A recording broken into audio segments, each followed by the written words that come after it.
ഓം നമോ ഭഗവതേ വാസുദേവായ. ഓം ശ്രീകൃഷ്ണ പരമാത്മനേ നമഃ. ശ്രീമദ് ഭാഗവതം ചതുർത്ഥസ്കന്ധം 17-ാം അധ്യായം. മൈത്രേയ ഉവാച. ഏവം സ ഭഗവാൻ വൈന്യഃ ഖ്യാപിതോ ഗുണകർമ്മഭിഃ ചന്ദയാമാസ താൻ കാമൈ പ്രതിപൂജ്യാഭിനന്ദ്യജ.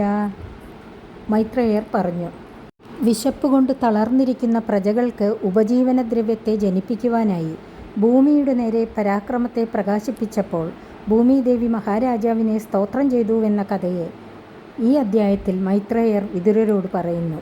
മണ്ണിൽ നിന്ന് ജനിച്ച് ഭഗവത് അവതാരമായ ആ ചക്രവർത്തി തൻ്റെ ഗുണങ്ങളെയും താൻ നടത്താൻ പോകുന്ന കർമ്മങ്ങളെയും മേൽ വിവരിച്ച വിധം സ്തോത്രരൂപേണ പ്രകാശിപ്പിച്ച സൂതമാഗതാദികളെ മധുരവാക്കു പറഞ്ഞ് സന്തോഷിപ്പിക്കുകയും വസ്ത്രാലങ്കാരാദികളായ അഭീഷ്ട വസ്തുക്കളെ സമ്മാനിച്ച് സൽക്കരിക്കുകയും ചെയ്തു. ബ്രാഹ്മണപ്രമുഖാൻ വർണ്ണാൻ ഭൃത്യാമാത്യ പുരോദസഃ പൗരാൻ ജാനപതാൻ ശ്രേണീഹി പ്രകൃതി സമപൂജയത്. ബ്രാഹ്മണാദികളായ 4 ജാതിക്കാരെയും ഭൃത്യന്മാർ, മന്ത്രിമാർ, പുരോഹിതന്മാർ ഇവരെയും പട്ടണത്തിലിരിക്കുന്ന പ്രഭുക്കന്മാരെയും ഗ്രാമവാസികളെയും എണ്ണ, വെറ്റില മുതലായ സാധനങ്ങളെ വിൽക്കുന്ന കച്ചവട സംഘക്കാരെയും സാധാരണ ജനങ്ങളെയും ഉചിത സമ്മാനങ്ങളെ കൊണ്ട് സന്തോഷിപ്പിച്ചു. വിതുര ഉവാച. കസ്മാദ്ധധാരഗോരൂപം ധരിത്രീ ബഹുരൂപിണി യാം ദുദോഹ പൃഥുസ്തത്ര കോവത്സോ ദോഹനം ചകിം. വിതുരർ ചോദിച്ചു, ഗോരൂപം ധരിച്ച ഭൂമിയെ പൃഥുദോഹനം ചെയ്തുവെന്ന് സൂതമാഗതാദികൾ സ്തുതിരൂപേണ പറഞ്ഞുവല്ലോ. ബഹുരൂപങ്ങളെ ധരിപ്പാൻ സമർത്ഥയായ ഭൂമിദേവി ഗോരൂപം ധരിപ്പാൻ എന്താണ് കാരണം? ആ ഗോവിനെ പൃഥു കറന്നുവല്ലോ. അപ്പോൾ കുട്ടിയുടെ സ്ഥാനത്തെ ആരു സ്വീകരിച്ചു? കറക്കുവാനുള്ള പാത്രം ഏതായിരുന്നു? ഇവയെല്ലാം കൂടാതെ കറക്കുന്ന കാര്യം സാധ്യമല്ലല്ലോ. പ്രകൃത്യാ വിഷമാദേവി കൃതാ തേന സമാഗതം തസ്യ മേദ്യം ഹയം ദേവഃ കസ്യ ഹേതോരവാഹരത്. ഭൂമി ചില ദിക്കിൽ താണും ചില ദിക്കിൽ ഉയർന്നുമിരിക്കുന്നത് സ്വഭാവമായിരിക്കെ പൃഥു മഹാരാജാവ് അതിനെ സമനിരപ്പാക്കിയതെങ്ങനെ? അദ്ദേഹത്തിൻ്റെ പരിശുദ്ധമായ യത്നാശത്തെ ദേവേന്ദ്രൻ അപഹരിപ്പാൻ എന്താണ് കാരണം? സനത്കുമാരാത് ഭഗവതോ ബ്രഹ്മൻ ബ്രഹ്മവിദുത്തമാത് ലബ്ധ്വാജ്ഞാനം സവിജ്ഞാനം രാജർഷിക്കാം ഗതിം ഗതഃ. ഹേ സർവം അറിഞ്ഞിരിക്കുന്ന മുനെ, ഭഗവാന്റെ അവതാര സ്വരൂപനും ബ്രഹ്മന്മാരിൽ ഉത്തമനുമായ സനൽകുമാര മുനിയിൽ നിന്ന് ബ്രഹ്മസാക്ഷാത്കാര പര്യന്തമുള്ള ജ്ഞാനം സിദ്ധിച്ച രാജർഷി ഏതൊരു വിധമായ സ്ഥിതിയെ പിന്നെ പ്രാപിച്ചു? യച്ഛാന്യദപി കൃഷ്ണസ്യ ഭവാൻ ഭഗവത പ്രഭോഃ സ്രവസുസ്രവസ പുണ്യം പൂർവദേഹ കഥാശ്രയം ഭക്തായ മേനുരക്തായ തവ ചാദോഷജസ്യ ജ വക്തുമർഹതി യോ ദുഹ്യ ദൈന്യരൂപേണ ഗാമിമാം. ഹേ ഭഗവൻ, പൃഥുസ്വരൂപത്തെ ധരിച്ചിട്ട് ഈ ഭൂമിയെ കറന്നത് ഭഗവാനായ ശ്രീകൃഷ്ണൻ തന്നെയാണല്ലോ. കേൾക്കുന്നവരുടെ അന്ധകരണത്തെ പരിശുദ്ധമാക്കുവാൻ സമർത്ഥമായ യശസ്സോടുകൂടിയ പ്രഭുവായ ശ്രീകൃഷ്ണൻ്റെ പൂർവ്വദേഹമായ പൃഥുരാജാവ് ചെയ്തതായ അതിശയകർമ്മങ്ങളെ ഞാൻ ചോദിച്ചതും ചോദിക്കാതെ വിട്ടുപോയിട്ടുള്ളതും അങ്ങയിലും ഭഗവാനിലും ഭക്തനും അനുരക്തനുമായ എന്നോട് അരുളി ചെയ്യണം. സൂത ഉവാച. ചോദിതോ വിതുരേണൈവം വാസുദേവ കഥാം പ്രതി പ്രശസ്യതം പ്രീതമന മൈത്രേയ പ്രത്യഭാഷത. സൂതൻ പറഞ്ഞു, സർവത്ര പരിപൂർണമായി പ്രകാശിച്ചു കൊണ്ടിരിക്കുന്ന ശ്രീ വാസുദേവൻ്റെ അംശാവതാരമായ പൃഥുചക്രവർത്തിയുടെ കഥയെ വിസ്തരിപ്പാനായി വിതുരർ ആവശ്യപ്പെട്ടപ്പോൾ ശ്രീഹരിഭക്തനായ മൈത്രേയരുടെ മനസ്സിൽ പരമസന്തോഷം ജനിച്ചതിനാൽ വിതുരരെ മധുരവാക്യങ്ങളാൽ അഭിനന്ദിച്ചിട്ട് പറഞ്ഞു തുടങ്ങി. മൈത്രേയ ഉവാച. യഥാഭിഷിക്ത പൃഥുരംഗവിപ്രൈരാമന്ത്രിതോ ജനതായാശ്ച പാലഃ പ്രജാനിരന്വേഷിതി പൃഷ്ടയേത്യ ക്ഷുക്ഷാമദേഹ പതിമഭ്യവോജൻ. മൈത്രേയർ പറഞ്ഞു, ഹേ പൂജ്യനായ വിതുര, ബ്രാഹ്മണർ പൃഥുവിനെ രാജാവായി അഭിഷേകം ചെയ്യുകയും അങ്ങാണ് രാജ്യത്തെ പാലിപ്പാൻ നാഥൻ എന്ന് നിശ്ചയിക്കുകയും ചെയ്ത കാലത്ത് ഭൂതലത്തിൻ്റെ സ്ഥിതി വളരെ കഷ്ടത്തിലായിരുന്നു. രാജ്യത്തിൽ ക്ഷാമം നിമിത്തം ആഹാരാദി പദാർത്ഥങ്ങൾ ഇല്ലാതിരുന്നതിനാൽ ക്ഷുദ്ബാധയാൽ ജനങ്ങളെല്ലാവരും അത്യന്തം കൃശഗാത്രന്മാരായിരുന്നു. തങ്ങളെ രക്ഷിപ്പാൻ രാജാവിനെ നിശ്ചയിച്ച വിവരം അറിഞ്ഞപ്പോൾ അവരെല്ലാവരും സംഘം ചേർന്ന് രക്ഷിതാവിൻ്റെ സന്നിധിയിൽ വന്ന് ഇപ്രകാരം പറഞ്ഞു. വയം രാജൻ ജാഡരണാഭിതപ്ത യദാഗ്നിനാ കോടരസ്തേന വൃക്ഷാഃ ത്വാമദ്യയാദാ ശരണം ശരണ്യം യസ്സാദിതോ വൃത്തികരപ്പതിർനഃ.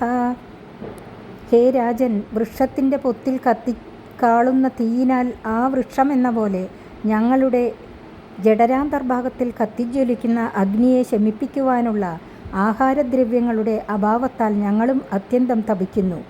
ഭാഗ്യത്താൽ മുനിമാർ അങ്ങയെ ഞങ്ങളെ ചോരാതി ദുഷ്ടന്മാരിൽ നിന്ന് രക്ഷിപ്പാനും ഉപജീവനദ്രവ്യങ്ങളെ സമ്പാദിച്ചു തന്ന് പോഷിപ്പിക്കുവാനും നാഥനായിട്ട് നിശ്ചയിച്ചിരിക്കുന്നുവല്ലോ. ശരണം പ്രാപിപ്പാൻ യോഗ്യനായ അങ്ങയെ ഞങ്ങൾ ഇപ്പോൾ ശരണം പ്രാപിച്ചിരിക്കുന്നു. തന്നോ ഭവാനീ ഹതുരാധവേന്നം ക്ഷുതാർത്തിദാനാം നരദേവദേവ യാവന്ന നങ്ക്ഷ്യാമഹ ഉജ്ജിതോർജ വാർത്താപതിസ്ത്വം കില ലോകപാലക. അതുകൊണ്ട് ഹേ രാജാതിരാജനായുള്ളവനെ, ആഹാരമില്ലാത്തതുകൊണ്ട് നന്നേ ക്ലേശിക്കുന്ന ഞങ്ങൾക്ക് ഉപജീവനദ്രവ്യത്തെ നൽകുവാൻ അങ്ങ് പരിശ്രമിക്കണം. കാലതാമസം നേരിടുന്ന പക്ഷം ഞങ്ങൾ ക്ഷുത്പീഡിതന്മാരായിട്ട് നശിക്കും. ലോകത്തിൽ ആഹാരാദി പദാർത്ഥങ്ങളെ സമ്പാദിച്ചു കൊടുപ്പാനുള്ള നാഥനായ ലോകപാലകൻ ഇപ്പോൾ അങ്ങാണെന്ന് നിശ്ചയിക്കപ്പെട്ടിരിക്കുന്നുവല്ലോ. മൈത്രേയ ഉവാച. പൃഥുപ്രജാനാം കരുണം നിശമ്യ പരിദേവിതം ദീർഘം ദദ്യോ കുരു ശ്രേഷ്ഠ നിമിത്തം സോന്വപദ്യത. മൈത്രേയർ പറഞ്ഞു, ഹേ കുരുകുലോത്തമ, പ്രജകളുടെ ദൈന്യാവസ്ഥയെ കാണുകയും അവർ ചെയ്യുന്ന വിലാപത്തെ കേൾക്കുകയും ചെയ്ത പൃഥുമഹാരാജാവ് ഗാഢമായി ആലോചിച്ചപ്പോൾ ഭൂതലത്തിൽ അന്നാഭാവത്തിനുള്ള കാരണം അറിഞ്ഞു. ഇതിവ്യവസിതോ ബുദ്ധ്യ പ്രഗൃഹീത ശരാസനഃ സന്തതേ വിശിഖം ഭൂമേഹേ ക്രുദ്ധസ്ത്രിപുരഹായതാ. കർത്തവ്യം ഇന്നതെന്ന് മനസ്സാ നിശ്ചയിച്ചു വില്ലെടുത്തു പിടിച്ച് ക്രോധത്തെ ബാഹ്യത്തിൽ പ്രകാശിപ്പിച്ചു. ത്രിപുരന്മാരുടെ നേരെ ക്രോധിച്ച ശിവനെന്ന പോലെ ഭൂമിയുടെ നേരെ ബാണം തൊടുത്തു. പ്രവേപമാനാദരണി നിശാമ്യോദായുധം ചതം ഗൗസത്യപാദ്രവത് ഭീത മൃഗീവ മൃഗയുദ്രുത. ആയുധം എടുത്ത് പിടിച്ചിരിക്കുന്ന രാജാവിനെ കണ്ടപ്പോൾ ഭൂമിദേവിയുടെ സർവാംഗവും വിറച്ചു. വേടനാൽ ഓടിക്കപ്പെടുന്ന മാൻപേട എന്ന പോലെ ഭയപ്പെട്ടിരിക്കുന്ന ഭൂമി ധർമാത്മാവായ മഹാരാജാവ് ഗോവിനെ സംഹരിക്കുകയില്ല എന്നുള്ള വിശ്വാസത്താൽ ഗോരൂപത്തെ എടുത്തു പാഞ്ഞു. താമന്യതാവത്തദൈന്യഃ കുപിതോത്യരുണേഷണഃ ശരം ധനുഷി സന്ധായ എത്ര എത്ര പലായതേ. അപ്പോൾ ബാഹ്യമായിട്ട് കോപത്തെ പ്രകാശിപ്പിച്ചും അതിൻ്റെ സൂചകമായിട്ട് ഏറ്റവും ചുവന്നിരിക്കുന്ന കണ്ണുകളോടുകൂടിയും ഇരിക്കുന്ന പൃഥുമഹാരാജാവ് ഗോരൂപം ധരിച്ചിരിക്കുന്ന ഭൂമിദേവി ഏതേതു ഭാഗത്തേക്ക് പോകുന്നുവോ അവിടെയെല്ലാം വില്ലിൽ ബാണം യോജിപ്പിച്ചുകൊണ്ട് പിന്നാലെ പാഞ്ഞുകൊണ്ടിരുന്നു. സാദിശോ വിദിശോ ദേവി രോദസി ചാന്തരം തയോഹോ ധാവന്തി തത്ര തത്രൈനം ദദർശാനുദ്യതായുധം. എല്ലാ ദിക്കിലും എത്രയും വേഗത്തിൽ സഞ്ചരിപ്പാൻ സാധിക്കുന്ന ഈ ഭൂമിദേവിയാകുന്ന ഗോവ് പ്രധാനങ്ങളായ 4 ദിക്കുകളിലും അജ്ഞാതികളായ 4 കോണുകളിലും ഭൂമിയിലെങ്ങും സ്വർഗത്തിലും അത് രണ്ടിൻ്റെയും ഇടയിലുള്ള അന്തരീക്ഷത്തിലും സഞ്ചരിച്ചു. അവിടെയെല്ലാം പിന്നാലെ ആയുധം ധരിച്ചിരിക്കുന്ന രാജാവും സഞ്ചരിക്കുന്നതായിട്ട് കണ്ടു. ലോകേനാവിന്ദത്രാണം വൈന്യാൻ മൃത്യോരിവ പ്രജാഃ ത്രസ്താ തഥാ നിവവൃതേ ഹൃദയേന വിദൂയത. മരണത്തെ ഭയപ്പെട്ടോടുന്ന ജനങ്ങൾക്ക് യാതൊരു ദിക്കിൽ നിന്നും ആ ഭയം തീരാനുള്ള രക്ഷ കിട്ടാതിരിക്കുന്നതുപോലെ പൃഥുവിനെ പേടിച്ചോടുന്ന ഗൗരൂപിണിയായ ഭൂമിദേവിക്ക് ലോകത്തിൽ ഒരു ദിക്കിലും ആ ഭയം തീർക്കാനുള്ള രക്ഷിതാവിനെ ലഭിച്ചില്ല. അപ്പോൾ ഏറ്റവും ദുഃഖിച്ചിരിക്കുന്ന മനസ്സോടുകൂടെ ഓട്ടം മതിയാക്കി. ഉവാച ച മഹാഭാഗം ധർമ്മജ്ഞാപന്നവത്സല ത്രാഹിമാമഭിഭൂതാനാം പാലനേവ സ്ഥിതോ ഭവാൻ. പ്രജകൾക്ക് മഹാഭാഗ്യത്തെ നൽകുന്നതിന് മതിയായ വിധം ഐശ്വര്യസമ്പന്നനായിരിക്കുന്ന മഹാരാജാവിനോട് ഇപ്രകാരം പ്രാർത്ഥിക്കുകയും ചെയ്തു. ആപത്തിൽ അകപ്പെട്ടിരിക്കുന്നവരെ സംരക്ഷിക്കുന്നത് ധർമ്മമാണെന്നറിഞ്ഞിരിക്കുന്ന പ്രഭോ, എന്നെയും അങ്ങ് സംരക്ഷിക്കണം. സർവഭൂതങ്ങളെയും രക്ഷിക്കുന്നതിനാണല്ലോ അങ്ങുറച്ചിരിക്കുന്നത്. സത്വം ജിഗാംസസേ കസ്മാത് ദീനാമകൃതകിൽബിഷാം അഹനിഷ്യത് കഥം യോഷാം ധർമ്മജ്ഞ ഇതിയോ മതഃ. ആപത്തിൽ അകപ്പെട്ടവരിൽ വാത്സല്യയുക്തനായ അങ്ങ് അപരാധം ചെയ്യാത്തവളും ദുഃഖിതയുമായ എന്നെ ഹനിപ്പാൻ ഇച്ഛിക്കുന്നതിന് എന്താണ് കാരണം? ധർമ്മം അറിയുന്നവനെന്ന് സർവരാലും സമ്മതിക്കപ്പെട്ടിരിക്കുന്ന ഭവാൻ എങ്ങനെ സ്ത്രീവധം ചെയ്യും?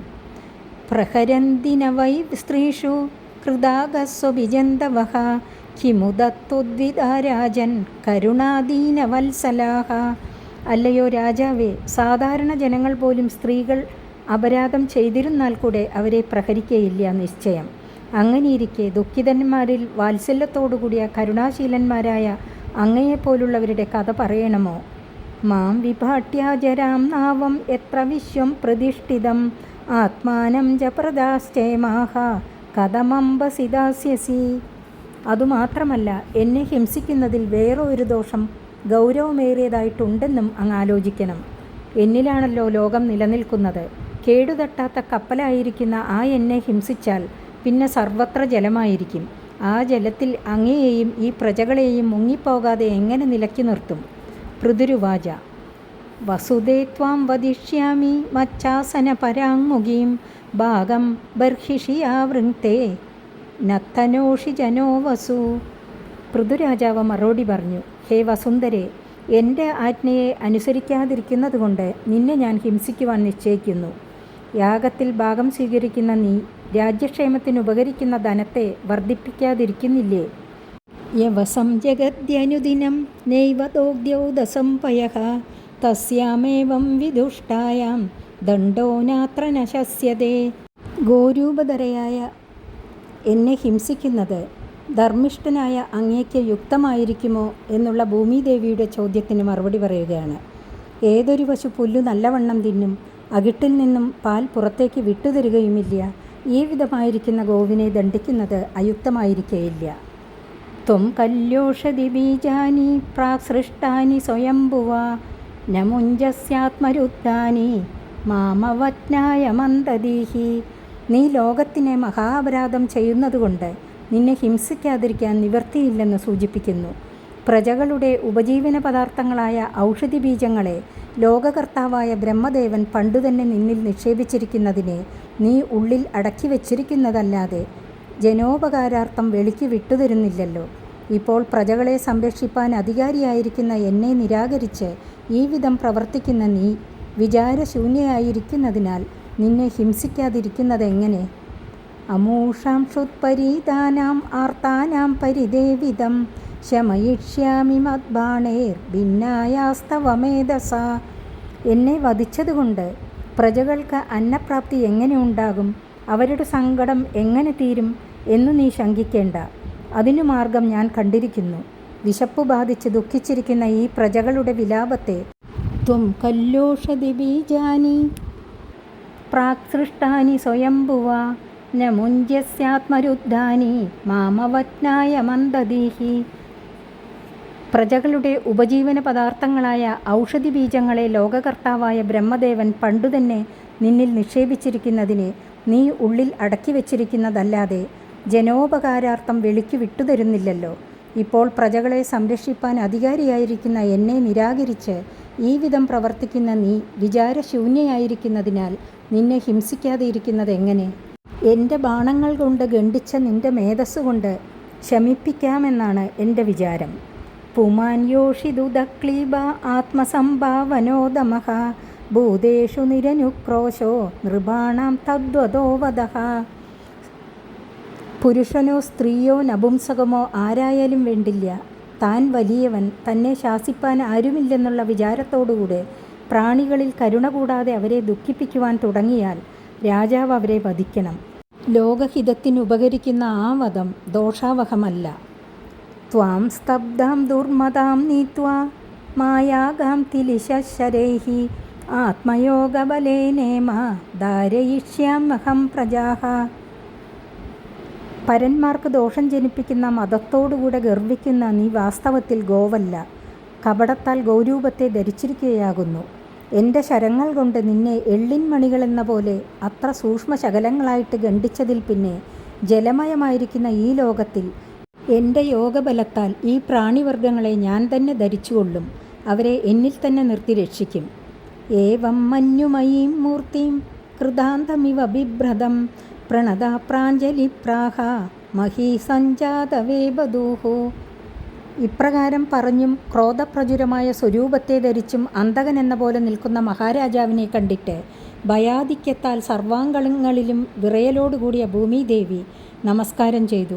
കൈകളെ ശിരസിൽ വെച്ച് പറഞ്ഞു, ധരോവാച നമഃപരസ്മൈ പുരുഷായ മായയാ വിന്യസ്തനാനാതനവേ ഗുണാത്മനെ നമസ്വരൂപാനുഭവേന നിർദുതദ്രവ്യക്രിയാകാരക വിഭ്രമോർമയേ.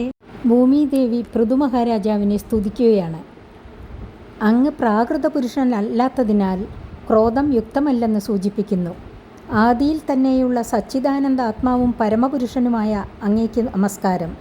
മായയെ സ്വാധീനത്തിലാക്കിയിട്ട് ഇതുപോലെയുള്ള എത്രയോ ശരീരങ്ങളെ അങ്ങ് സ്വീകരിക്കുകയും ഉപേക്ഷിക്കുകയും ചെയ്തിരിക്കയാൽ ഗുണങ്ങളെ അതിക്രമിച്ചിരിക്കുന്ന പരബ്രഹ്മമാകുന്നു അങ്ങ്.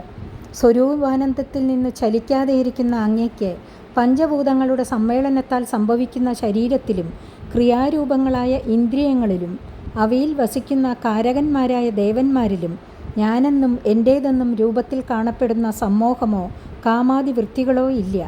അപ്രകാരം നിർവികാരനായിരിക്കുന്ന അങ്ങേക്ക് കൊണ്ട് നമസ്കാരം. ഏനാഹമാത്മായ തനം വിനിർമ്മിത ധാത്രായതോയം ഗുണസർഗസംഗ്രഹ സയേവ മാം ഹന്തുമുദായുധസ്വരാടുപസ്ഥിതോന്യം ശരണം കമാശ്രയേ. സകല ചരാചരങ്ങൾക്കും നിവാസസ്ഥാനമായിട്ട് എന്നെ ആര് സൃഷ്ടിച്ചുവോ, ആരുടെ അനുഗ്രഹത്താൽ ത്രിഗുണാത്മകമായ ആ സൃഷ്ടിവർഗം എന്നിൽ സ്ഥിതി ചെയ്യുന്നുവോ, ആ അങ്ങു തന്നെ ആയുധമുയർത്തിക്കൊണ്ട് എന്നെ സംഹരിപ്പാൻ അരികത്ത് വരുന്നതായാൽ പിന്നെ ആരെയാണ് ഞാൻ ശരണം പ്രാപിക്കേണ്ടത്? അന്യാപേക്ഷ കൂടാതെ സ്വതന്ത്രനായിരിക്കുന്ന ഒരുവൻ അങ്ങു മാത്രമല്ലാതെ മറ്റാരുമില്ലല്ലോ. അതിനാൽ എന്നിൽ കോപിക്കുന്നത് യുക്തമല്ല. ഏതദാദാവസൃജച്ചരാചരം സ്വമായയാത്മാശ്രയയാ വിതർക്യയാ തയൈവ സോയം കില ഗോപ്തുമുദ്യതഃ കഥം നുമാം ധർമ്മപരോജികാം സതി.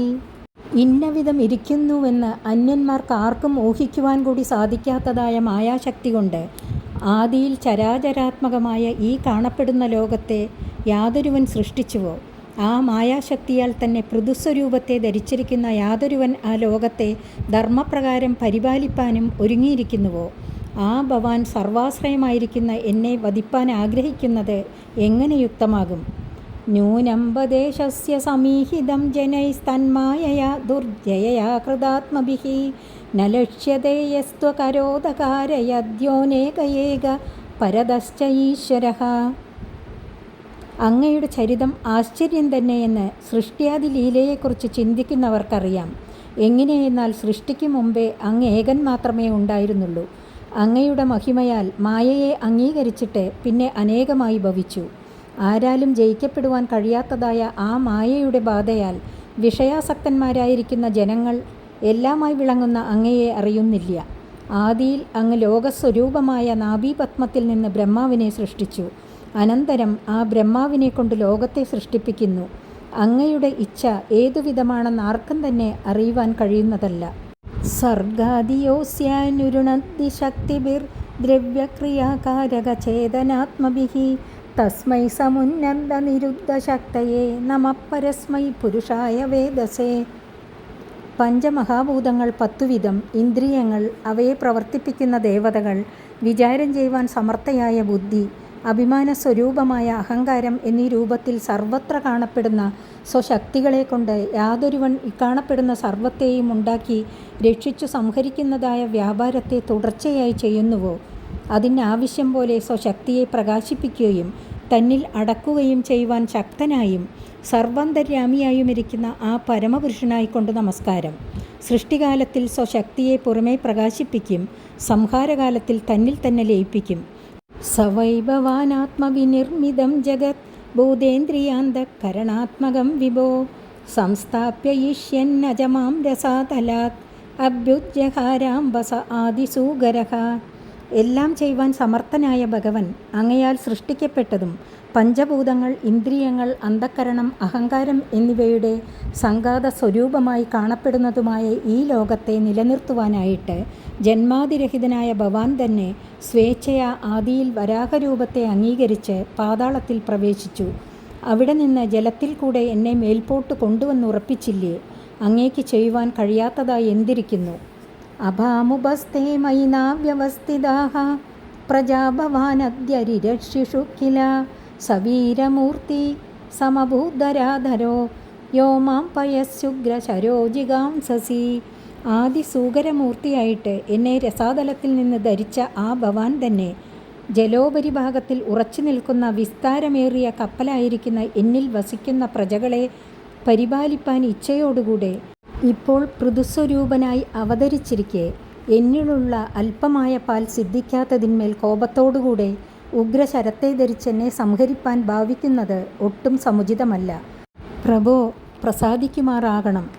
ന്യൂനം ജനൈരീഹിതമീശ്വരാണാം അസ്മിദ്യുതൈസ്തദ്ഗുണസർഗമായയാ നഗ്നായതേ മോഹിതചിത്തവർത്മഭി സ്തേഭ്യോ നമോ വീരയശസ്കരേഭ്യഃ. ഇത്രയും പ്രാർത്ഥിച്ചിട്ടും ക്രോധശാന്തി വരാതിരിക്കുന്നതിനെ കണ്ടിട്ട് ഭൂമിദേവി പറയുന്നു, സത്വാദി ഗുണങ്ങളുടെ ഉൽപ്പത്തിക്ക് കാരണമായിരിക്കുന്ന ഈശ്വരമായയാൽ വശീകരിക്കപ്പെട്ടതിനാൽ വിഷയാസക്തി നിമിത്തം കാമാദിവൃത്തികൾ ചിത്തമാകുന്ന ജ്ഞാനമാർഗത്തെ മലിനപ്പെടുത്തിയിരിക്കുന്നതുകൊണ്ട് ഞങ്ങളെപ്പോലെയുള്ള ജനങ്ങൾ ഈശ്വരൻ്റെ അവതാരമൂർത്തികളായിരിക്കുന്ന അങ്ങയെപ്പോലെയുള്ളവരുടെ അഭിപ്രായം എന്താണെന്നറിയുവാൻ ശക്തന്മാരല്ല. കാര്യകാരണ സംഘാതമായിരിക്കുന്ന പ്രപഞ്ചത്തിൽ നിന്ന് സർവ്വതാ വിരക്തന്മാരായിരിക്കുന്ന സ്വഭക്തന്മാർക്ക് മാത്രമേ സ്വപ്രഭാവത്തെ ശരിയായിട്ട് കാട്ടിക്കൊടുക്കുകയുള്ളൂ. അതിനാൽ സ്വഭക്തന്മാരുടെ കീർത്തിയെ വർദ്ധിപ്പിക്കുന്ന ഭക്തവത്സലന്മാരായ അവതാരമൂർത്തികൾക്ക് നമസ്കാരം. ശ്രുതി അവസാനിച്ചു. 17-ാമത്തെ അധ്യായം സമാപിച്ചു. 18-ാമത്തെ അധ്യായം അടുത്ത ദിവസം. ഹരി ഓം.